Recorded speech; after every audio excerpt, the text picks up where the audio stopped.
여러분 안녕하세요. 락서입니다. 오늘은 수다 방송에서 이 프랑켄슈타인, 마리 셸리와 프랑켄슈타인 작가에 대해서 한번 이야기해 보려고 하는데요. 앞으로 편집으로 또 올라갈 예정이니 관심 있으신 분들은 봐주시면 재미있게 보실 수 있을 것 같아요. 저번처럼 영상이 몇 분 정도 나올지는 저도 아직은 모르겠습니다. 저는 잘 준비해 봤으니까 재미있게 들어주셨으면 좋겠어요. 자, 시작해 볼게요. 일단 마리 셸리에 대한 이야기 먼저 해드릴게요. 첫 번째로 지금 국내외 제가 원서로 갖고 있는 건 이제 요거이고, 국내 판본으로는 저는 이제 문학동네 판을 갖고 있는데요. 뭐 어떤 판본을 읽으시는지는 뭐 크게 상관은 없을 것 같긴 해요. 저도 뭐 비교하면서 읽어본 것까지는 아니어서. 근데 제가 원서로는 학부 때 먼저 이렇게 접했던 기억이 납니다. 좀 더 이게 기괴한 느낌이 드는 것 같긴 해요. 실제로도 그렇게 긴 작품까지는 아닙니다. 원서로도 보시면은 한 200페이지, 한 220 정도? 한 210에서 220 정도의 긴 작품은 아니에요. 그리고 그렇게 어려운 작품도 아니니까 혹시 영어로 궁금하신 분들은 라고 해도 읽으시는 분들은 없겠죠. 어쨌든 이 마리 셸리에 대한 작가에 대한 이야기를 좀 해드릴까 하는데요. 이 작가는 1797년생이고요. 이름으로 들어보니까 여성 작가라는 걸 좀 눈치채셨겠죠, 아무래도. 어떠신가요? 이 마리 셸리라는 작가가 여성 작가인 거 알고 계신 분들 많으셨을까요? 아니면 혹시 지금 처음 여성이 쓴 거였어? 라는 것들을 아신 분들도 계실까요? 이 마리 셸리의 풀네임은 원래는 마리 울스턴크래프트 거드윈이었고요. 마리 울스턴크래프트 거드윈이라고 해서 울스턴크래프트는 이제 엄마 쪽 이름이었고, 이 거드윈은 이제 아빠 쪽 이름이에요. 아빠는 윌리엄 거드윈이라고 하고, 엄마는 이제 엄마 이름도 똑같아요. 마리 울스턴크래프트였어요. 근데 이제 어머니는 여성학자였어요. 당시에는 근데 사실 여성학이 뭐 완전히 정립된 시기는 아니었는데, 어쨌든 선구적인 역할로서 여성의 권리라든지 이런 것들을 좀 많이 공부하셨던 작가기도 했던 케이스고요. 이 남편 같은 경우는 아버지이죠. 마리 셸리의 아버지 같은 경우는 윌리엄 거드윈이라고 해서 역시 학자였습니다. 그래서 이렇게 두 학자 사이에서 태어난 게 이 마리 울스턴크래프트 거드윈입니다. 근데 안타깝게도 이 마리 울스턴크래프트 엄마가 일찍 죽어요. 이 마리 셸리가 태어난 지 얼마 안 돼서 엄마가 바로 사망을 합니다. 그래서 그 부분으로부터 좀 마리는 많이 힘들어했던 것 같은데, 더구나 이제 아버지가 얼마 안 가서 재혼을 합니다. 재혼을 한 여성의 이름은 마리 제인 클레몽트라는 여성과 결혼을 하는데, 이 여성은 슬하에 2명의 자식이 있었어요. 그래서 남자 자식 찰스, 그리고 여자 클레어라는 자식이 둘이 있었습니다. 한마디로 이렇게 어머니가 일찍 돌아가시고 이제 아버지가 재혼을 하면서 새로 가정을 꾸리게 된 케이스인데, 문제는 이 엄마, 재혼한 새엄마랑 이 메리 셸리랑 별로 관계가 좋지 않았어요. 그래서 이런 것들이 크게 좀 약간 트러블 상으로도 문제가 됐었고, 뭔가 가정적으로는 메리 셸리는 그런 부분에서 불만이 좀 있었던 것 같아요. 아무래도. 더구나 엄마가, 사랑하던 엄마가 일찍 죽었고 새엄마의 등장들이 그렇게 좋게 보이진 않았겠죠. 근데 그런 부분에는 이 새엄마의 차별적인 부분들도 있었다는 것 같다고 생각이 듭니다. 자기 자식들이 먼저 우선이었겠지, 당연히. 그렇다 보니까 이 마리 셸리와 어떤 마찰을 겪을 수밖에 없었을 거고요. 그리고 이제 이 마리 셸리는 어렸을 때 교육을 받긴 받았는데 특별히 뭐 고등교육까지 받지는 못했습니다. 아무래도 여성이 교육을 받던 시기가 아니었거든요. 여러분들 다시 한번 이 마리 셸리가 태어난 시기를 생각해 보시면은 1797년, 18세기 말이에요. 여성이 애당초 교육을 받을 만한 그런 시대가 아니었기 때문에 제대로 된 교육, 뭐 대학교라든지 이런 것들은 아예 없었고요. 그렇다 보니까 아주 고등 수준의 교육을 받은 것은 아니지만 최소한의 집에서의 교육을 받고, 이후에는 이제 두 분이 다 학자셨잖아요, 원래 어린 시절에. 특히나 아버지 쪽이. 그렇다 보니까 집에 책이 많았을 거 아니에요. 그래서 그런 것들을 통해서, 독서를 통해서 자연스럽게 이제 공부를 해나갔던 케이스라고 합니다. 뭐 옛날이라고 하면은 읽을 게 책이 유희잖아요. 옛날에는 여유였고. 그렇다 보니까 이 메리 셸리 같은 경우도 집에서 책을 읽어 나가면서 좀 많이 공부를 했던 것 같아요. 이 부분은 버지니아 울프도 똑같아요. 버지니아 울프도 역시 교육을 이제 뭐 높은 고등교육까지는 받지 못했으나 집에서 대체적으로 이제 집에 있는 책장들의 책을 보면서 지식을 습득하고 공부를 해나갔다고 하거든요. 시간 차이가 좀 나긴 하더라도 버지니아 부도 그렇고 당시에 제대로 여성 어떤 교육에 대한 여건이 마련되지 않은 상황 속에서는 여성들은 이렇게 집에서 책을 통해서, 근데 그것도 그나마 부유하니까 가능한 거예요. 안 그렇습니까? 집에 책이 있다는 것과 아버지가 학자라는 이런 것들이 갖춰져야지만 당시의 여성들이 어떤 지식을 깨우칠 수 있었던 거지, 일반 가정에서는 사실상 그런 것들은 힘들다고 보시는 게 좀 맞죠. 그래서 이 집에서 어쨌든 교육을 천천히 받으면서 혼자서 독서를 해나갔던 이 마리 셸리의 인생을 드라마틱하게 바꿔주는 게 언제가 있느냐? 1814년이에요. 1814년. 1814년이면 마리 셸리 나이 17살 때입니다. 17살. 17살에 이 아버지가 학자다 보니까 집에 여러 문인들이 놀러 와요. 다른 뭐 시인이라든지 다른 학자라든지 이런 사람이 막 놀러 와서 서로 교류를 가질 거 아니에요. 근데 그 중에 한 명이었던 퍼시 비시 셸리라는 22살의 남자가 있었습니다. 그리고 이 남자가 22살의 남자가 17살의 마리 셸리와 눈이 맞아요. 서로 사랑에 빠지게 되죠. 그래서 야반도주를 합니다. 갑자기 너무나 갑작스러운 전개이긴 하지만 17살의 마리 셸리와 22살의 퍼시비 셸리가 서로 만나서 눈이 맞아서 야반도주를 하게 돼요. 근데 여기서 좀 이상한 거. 야반도주를 왜 할 필요가 있었을까요? 아니, 퍼시비 셸리는 지금도 낭만주의 시인의 3대 거장으로서 정말 유명한 케이스고요. 뭐 사실 명성적으로 생각하면 전혀 그럴 만한 이유가 없어요. 뭐 돈이 없었던 것도 아니었을 거고. 그때 이미 좀 문단에서도 입지가 없지도 않았을 테니까 젊긴 했지만. 근데 왜 도대체 야반도주를 했던 걸까요? 혹시 추론하실 수 있는 분들이 계실까요? 남자가 도둑놈이라고 할 수도 있는데, 근데 뭐 22살이면은 남자도 어리기도 했었죠. 퍼시비 셸리는 유부남이었어요. 단적으로 말씀드리면은. 퍼시비 셸리는 이미 아내가 있는 유부남이었습니다. 그리고 그 퍼시비 셸리는 그때 이제 결혼을 한 상태였는데 17살의 메리 셸리를 만나 사랑에 빠지게 된 거예요. 그러니까 이 사랑에 빠졌으니까 이 여자와 뭐 같이 있고 싶은데 자신은 결혼을 한 몸이니까 어쩔 수 없이 야반 도주를 하게 된 거죠. 당시만 하더라도 이혼이라는 것이 그렇게 흔치 않았고요.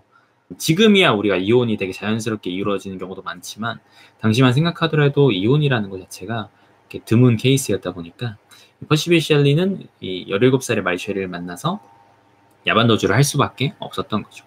근데 그렇다고 해서 이게 좋은 결과로 이어졌을까는 또 아닙니다.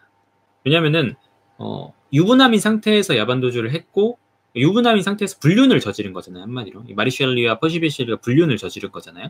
그렇다 보니까 사회적으로 지탄을 받을 수밖에 없어요. 퍼시비 셸리는 이미 유명했었고 그리고 마리 셸리 같은 경우도 아버지가 이미 학자였었고 당시 이 둘의 이 야반도주를 도덕적으로 많이 비난을 했었죠. 그렇다 보니까 이 둘은 도망을 갔지만 어떤 풍족한 생활을 할 수가 없었어요. 돈을 구할 수 있는 방법이 별로 없었거든요. 아무래도. 그래서 상당히 가난한 생활들, 돈에 쪼달리는 2년간의 도피 생활을 하게 됩니다.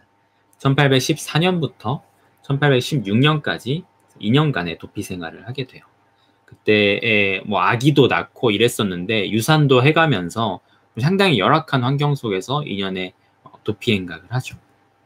자, 어쨌든 2년간의 도피를 하는데 1814년에서 1816년까지 2년간 도피를 하잖아요. 1816년에 결혼을 합니다. 마리 셸리와 퍼시비 셸리가. 근데 1810년에 그럼 어떻게 결혼을 하냐? 이혼이 쉽지가 않은 시대에 전 부인이 이혼을 해줬을까요? 그건 또 아닙니다.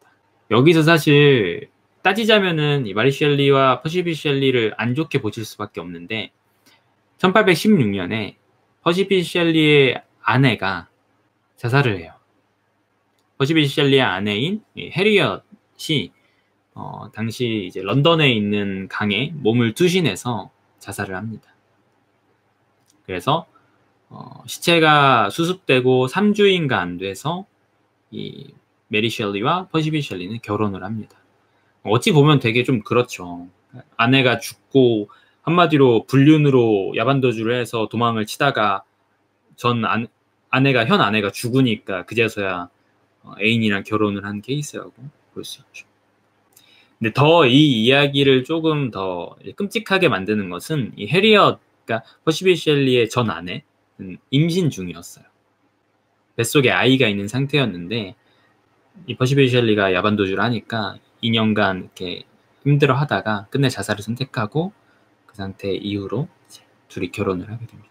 그래서 사실 뭐 냉정하게 말해도 이 둘의 이 마리 셸리와 퍼시비 셸리의 관계는 도덕적으로는 지탄을 받을 수밖에 없긴 해요. 그런 것들은 아마 평생에 조금 컴플렉스처럼 잡혀있을 수밖에 아마 없는 사항이었고요. 좀 이 부분까지가 좀 상당히 충격적이긴 하죠. 그래서 이 마리 셸리와 퍼시비 셸리 사이에 자식도 있긴 했었는데요. 아이가 거의 한 3인가 있었는데 2명인가가 유산이 되거나 일찍 죽어서 아마 아이가 하나 정도, 아들 하나가 살아남기도 합니다. 그리고 이제 이 퍼시비 셸리 같은 경우는 1822년에, 그러니까 1816년에 제가 마리 셸리와 결혼을 했다고 했잖아요. 결혼한 지 얼마 안 됐죠. 6년의 시간 후에 1822년에 항해를 나가요. 퍼시비 셸리가 다른 사람들과. 거기에서 이제 풍랑을 만나서 실종이 되고 결국에는 시체가 떠올라서 사망이 되면서 마리 셸리는 그 이후에 혼자 살게 되죠. 그게 1851년까지 이제 혼자 아들이랑 같이 이제 지내다가 뇌종양으로 사망을 하게 됩니다. 이게 일단 이제 개략적인 마리 셸리의 삶과 관련된 이야기인데요. 좀 기구한 이야기이죠. 독특한 부분이 마리 셸리와 이 퍼시비 셸리는 서로 진짜 좋아하긴 했던 것 같아요. 왜냐하면 마리 셸리가 이 퍼시비 셸리에게 보여줬던 어떤 사랑은 정말 대단했거든요. 어떤 불륜으로 시작된 관계이긴 하지만 정말 헌신적이라고 할 수 있을 정도로 마리 셸리는 퍼시비 셸리를 좋아하고 존경했던 케이스라고 볼 수 있죠. 이를 단적으로 좀 나타내 줄 수 있는 게 퍼시비 셸리가 1822년에 죽잖아요. 풍랑 사고로 죽잖아요. 근데 이 마리 셸리가 그 이후에 자기 남편 퍼시비 셸리의 어떤 시인으로서의 가치를 재발견하기 위해서 열심히 이제 유고작들을 모으고 편집하고 해서 한마디로 평전 같은 걸 만들려고 하는 거죠.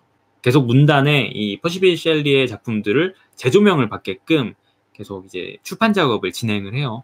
그래서 퍼시비 셸리가 지금까지 유명해지고 아까도 제가 말씀드린 것처럼 낭만주의 시대, 낭만 시인의 3대 거장 중에 한 명을 꼽히는 이유가 이 마리 셸리의 노력이 상당히 컸다라고 볼 수 있습니다. 마리 셸리가 그만큼 퍼시비 셸리가 재조명을 받을 수 있게끔 노력을 했던 케이스라고 볼 수 있죠. 어느 정도 사랑했느냐라고 이야기할 때에는 마리 셸리가 1851년에 제가 죽었다고 말씀드리잖아요. 그 1년 후에 이제 이 묘소를 아들의 동의를 통해서 그 안에 있는 물품들을 살짝 꺼내 봤었던 것 같은데, 근데 거기에서 이 마리 셸리가 품고 있던 것 중에 머리카락이 있었는데 그 머리카락은 이제 죽은 자식의 머리카락이 있었고요. 이것만 봐도 자식에 대한 사랑이 정말 뛰어났다는 것도 알 수 있죠.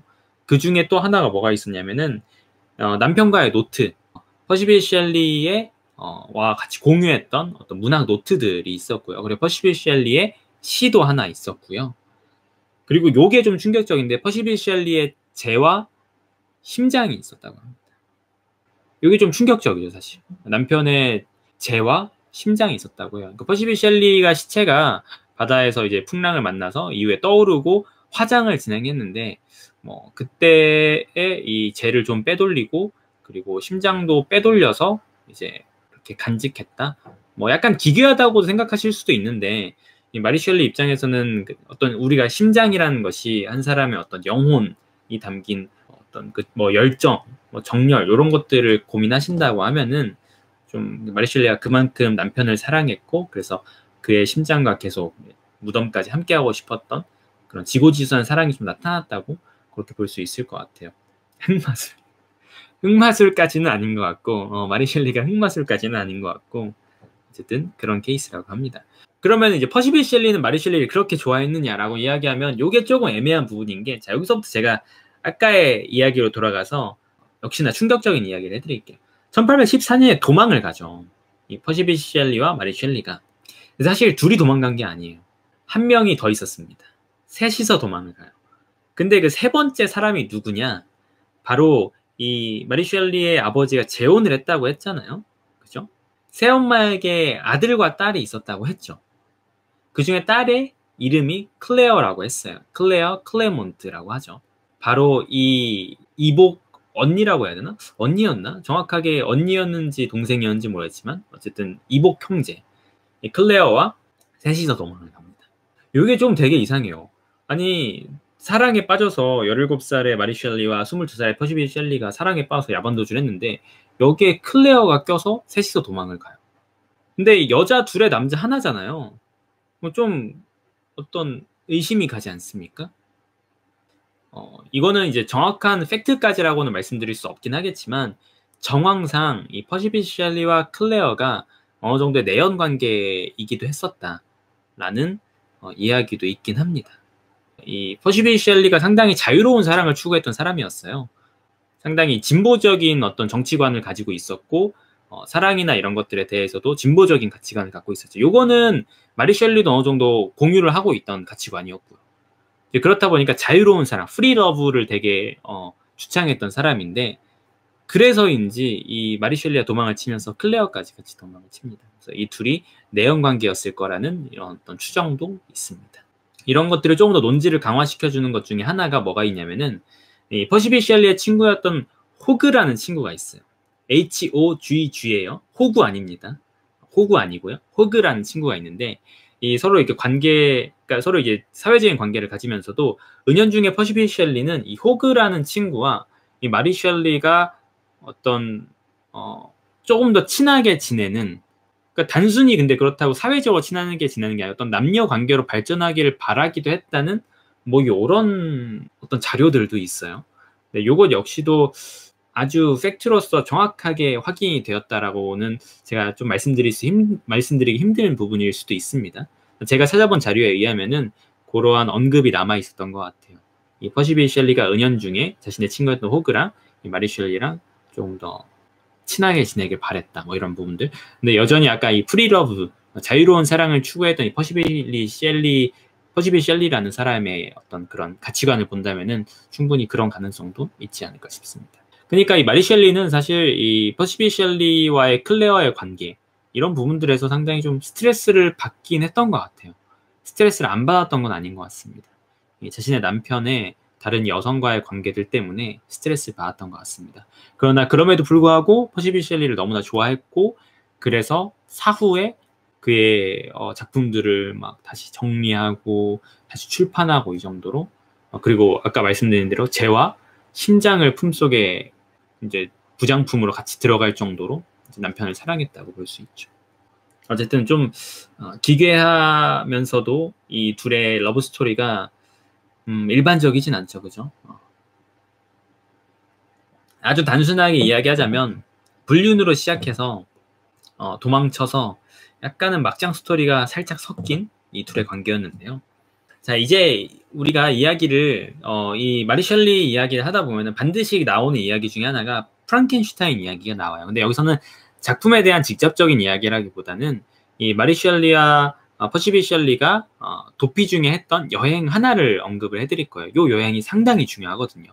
이 여행이 프랑켄슈타인의 탄생 배경이기 때문에 마리 셸리 이야기하면 항상 이 여행이 등장합니다. 바로 1816년, 한마디로 도피 중이었던 1816년에 제네바로 여행을 떠납니다. 제네바에 있는 별장으로 마리 셸리와 퍼시비 셸리 그리고 당시에 아들도 아마 있었을 거예요. 마리 셸리와 퍼시비 셸리 사이에서 자식까지 해서 여행을 갑니다. 근데 셋이 이제 그러니까 그렇게만 여행을 간 게 아니고요. 당시에 다른 사람들과도 같이 갔었는데 그 중에 유명했던 사람이 로드 바이런이라고 하는 바이런 경이라고 불리는 역시 시인으로 유명한 바이런이라는 시인과 같이 갔었고요. 바이런의 주치 한마디로 전담 의사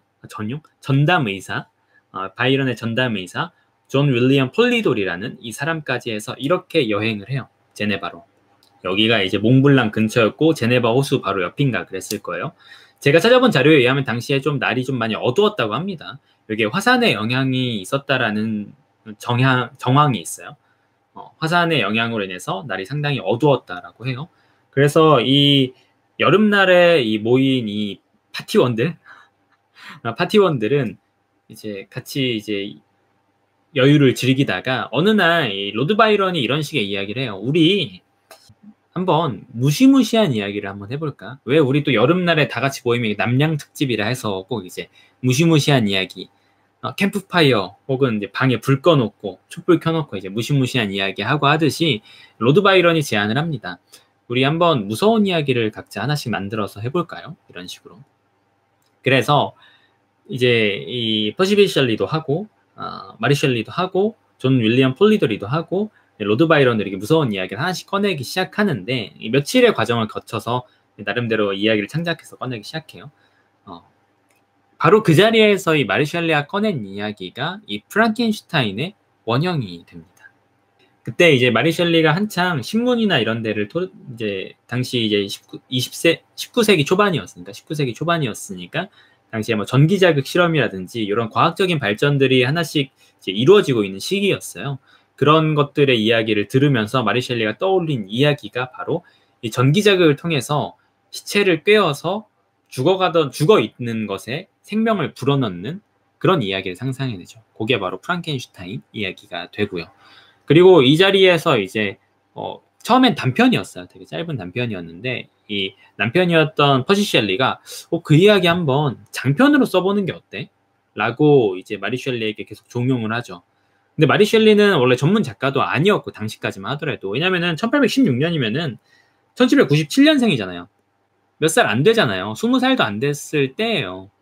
그 이야기 좀 더 길게 한번 써봐. 계속 옆에서 퍼시 셸리가 종용을 하고 도와줘서 결국에는 이제 책이 나오죠. 그게 바로 프랑켄슈타인이 되는 거고 다시 한번 말해서 19살. 정확하게 나온 거는 1818년인가 그럴 거예요.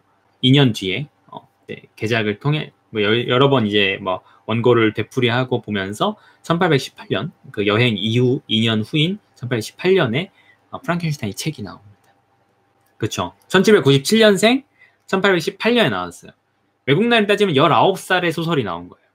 자, 다시 한번 생각해보세요, 여러분. 이 프랑켄슈타인 작품이 대충 어떤 이야기인지는 아실 거 아니에요, 그죠? 시체를 꿰어서 시체가 살아나서 생명을 창조하고 이런 뭐 이야기, 비극적인 이야기인데 그 이야기를 몇 살의 나이에, 19살의 나이에 누가 여성이 글을 썼다. 정말 충격적인 이야기인 거죠, 사실. 또 하나 재미있는 것 중에 하나가 당시에 이 로드 바이런 말고 로드 바이런의 주치의였던 존 윌리엄 폴리더리. 아니 굳이 주치의인 사람까지 말해야 돼? 이렇게 생각을 하실 수 있잖아요. 제가 언급을 한 이유가 있습니다.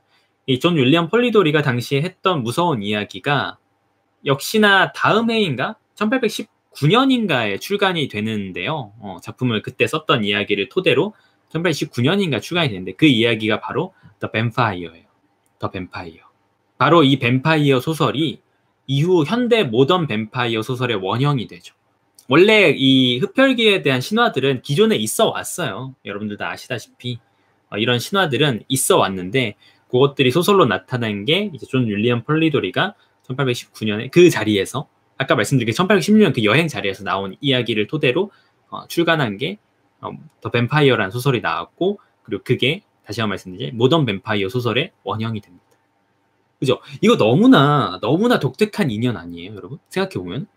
아니, 정말 유명한 두 작품이 그 한 날의 여행에서 그런 관계 속에서 두 개가 딱 이렇게 등장을 하다니. 그죠? 진짜 엄청난 여행이었죠. 사실 여기에 있는 인물 다 유명해요. 로드 바이런도 정말 유명한 인물이고요. 뭐 퍼시 bysshe 셸리는 낭만주의 3대 시인 중에 한 명이니까 정말 유명하고 마리 셸리는 지금도 유명하고 폴리더리는 어쨌든 뱀파이어였으니까 너무나 독특한 파티였고 아주 대단한 파티였죠. 그래서 이 1816년 여행을 이 마리 셸리에 대해서 이야기할 때는 빼놓을 수가 없긴 합니다. 너무나 중요한 이야기예요. 그리고 아까 제가 말씀드린 대로 제네바였고 몽블랑 근처였거든요. 몽블랑 산 근처였죠. 이 프랑켄슈타인의 배경이 제네바고 그리고 몽블랑이 배경으로 또 나와요. 그래서 그런 이유 바로 여기에서 창작이 시작되었기 때문에 자연스럽게 배경이 이 몽블랑과 제네바 쪽이 쓰인 거기도 하죠. 그런 것들도 이렇게 듣고 나시면은 여기가 설정이 된 게 그런 여행에서 탄생이 되어서 그랬던 거구나 뭐 이렇게 아실 수 있습니다.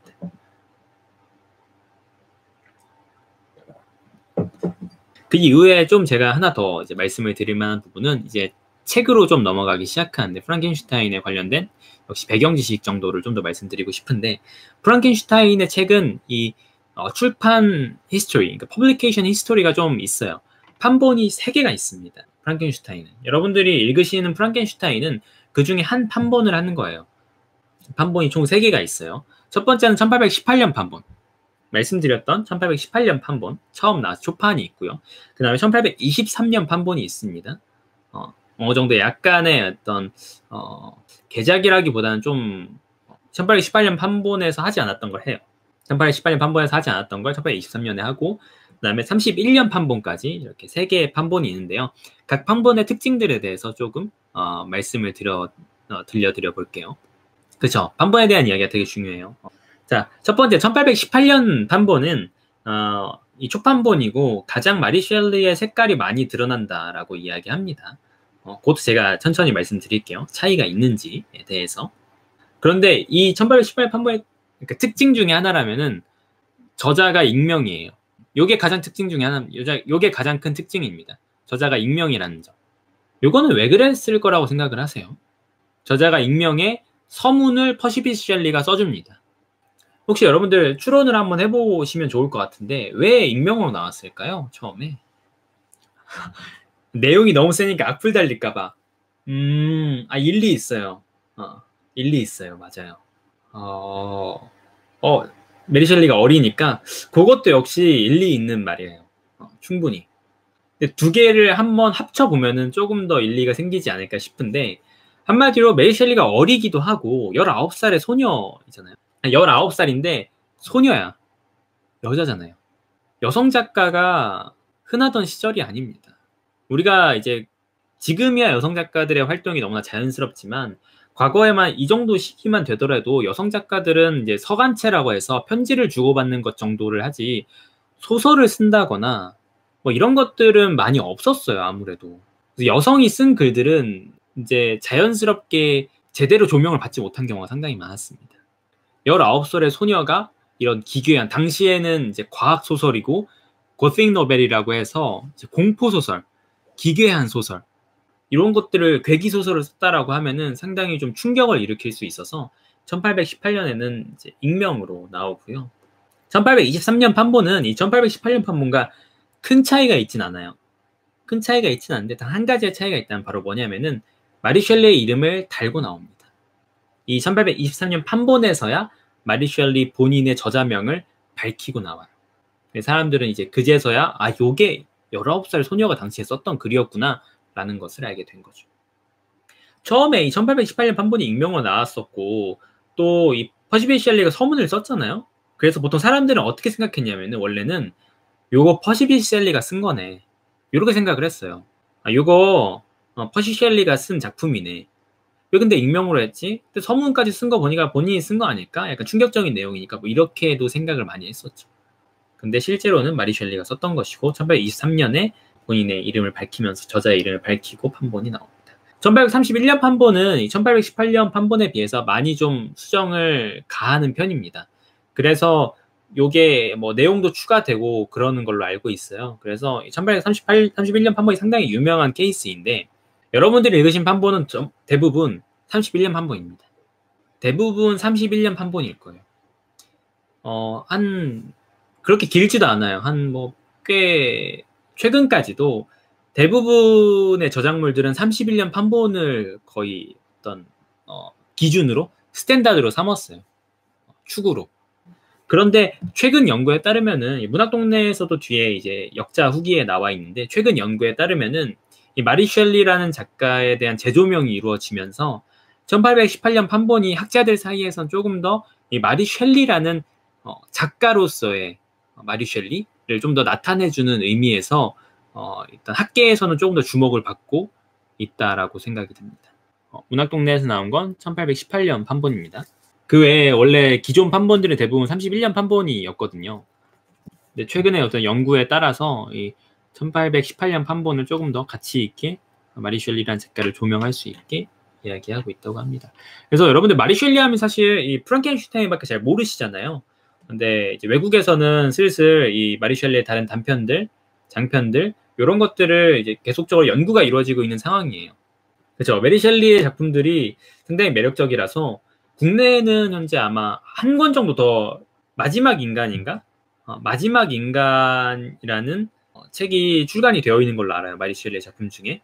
그런데 아직은 이 마리 셸리의 여러 제품들이 국내에는 번역이 되어 있는 상황은 아닙니다. 아마 저도 어쨌든 학계에서 연구가 많이 이루어지고 있다고 하니까 우리가 조금 더 시간이 흐르면 마리 셸리의 다른 작품들도 국내 번역으로 만나볼 수 있지 않을까? 이런 기대를 사실 좀 하고 있어요.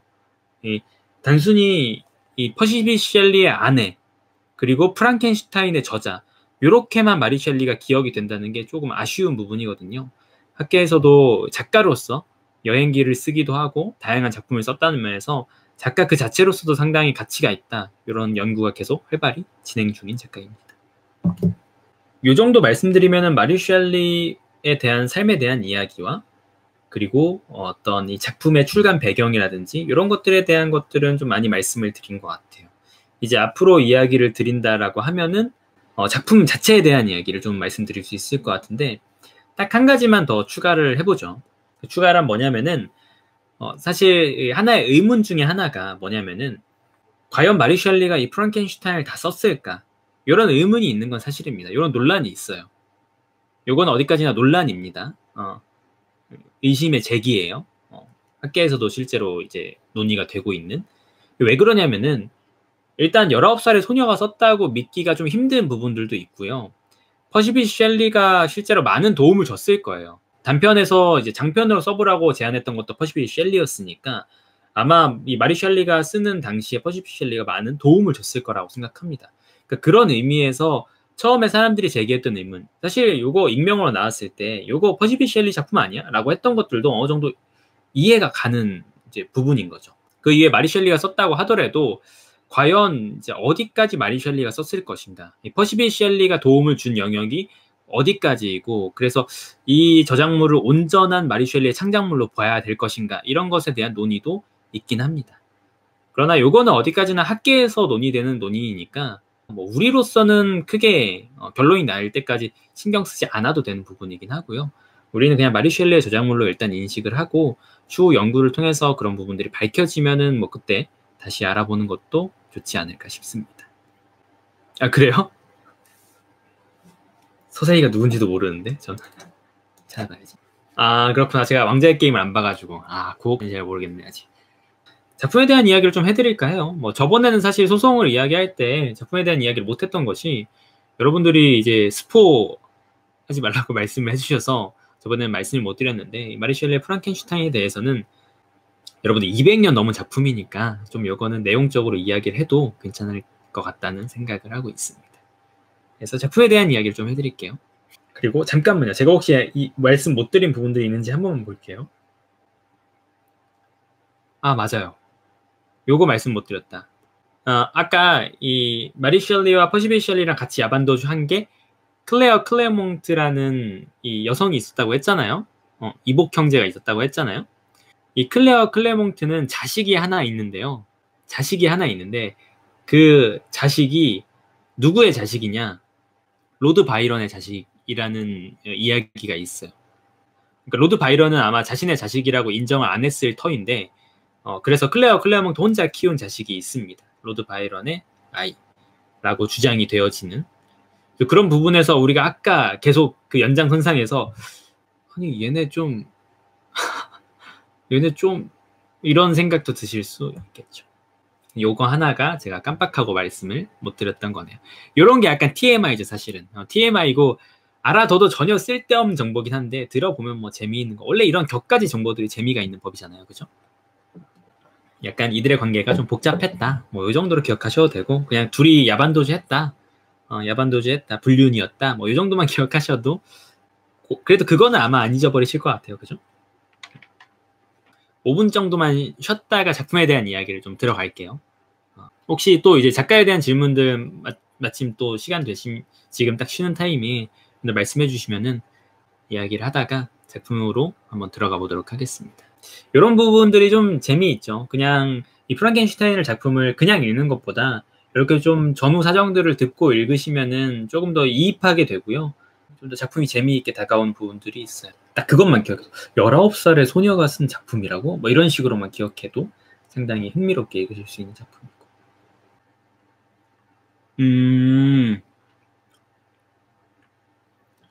진짜 독특한 일화이긴 해요. 그쵸. 근데 또 더 신기한 거는 애당초 이 프랑켄슈타인 내용 자체가 지금 우리한테는 약간 우리 막 이제 좀비물 익숙하잖아요, 솔직히.